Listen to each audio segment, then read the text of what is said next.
Amit షాల mentality ఎలా ఉంటుందంటే ప్రభుత్వ కార్యకలాపాలు ఆగకూడదు, పార్టీ కార్యకలాపాలు సాగాలి. ఎంత హార్డ్ వర్క్ చేస్తారన్నది నేను భారతీయ జనతా పార్టీ శ్రేణులే విస్మయం చెందినాయి.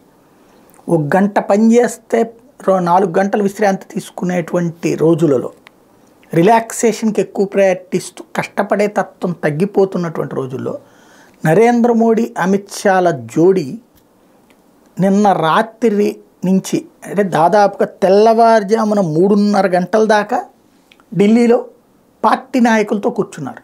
కేంద్ర ఎన్నికల విభాగంతో అంటే వాళ్ళ పార్టీకి సంబంధించినటువంటి నాయకులతో కూర్చుని అభ్యర్థుల లిస్టు ఫైనల్ 125 మంది అభ్యర్థులతో తొలి జాబితా ఇవాళ రేపు రిలీజ్ అవుతుంది. అందులో తెలంగాణకు సంబంధించి కూడా 3 పేర్లు ఉంటాయంటున్నారు. అరవింద్, బండి సంజయ్, కిషన్ రెడ్డి.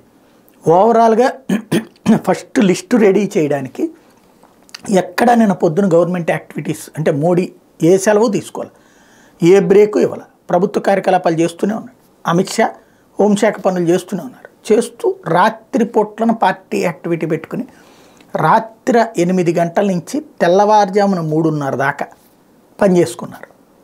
అది తమ నెక్స్ట్ ఫ్యూచర్ ప్లాన్కి సంబంధించినటువంటిది. టోటల్గా 125 మందిది ఫైనల్ అయింది. ఇది ఎందుకు చెప్పాల్సి వచ్చిందంటే అంటే నాకు వాళ్ళు రావట్లేదు, వీళ్ళు రావట్లేదు, జనాలు నన్ను వచ్చి చూసుకోవాలి, ఇది కాదు. మనిషి కష్టపడే తత్వం, రాత్రి పగలు కష్టపడే తత్వం అన్నటువంటిదే మనం ఒక లక్ష్యాన్ని పెట్టుకున్నప్పుడు అవసరం అన్నటువంటిది ఇక్కడ ఒక పాఠం.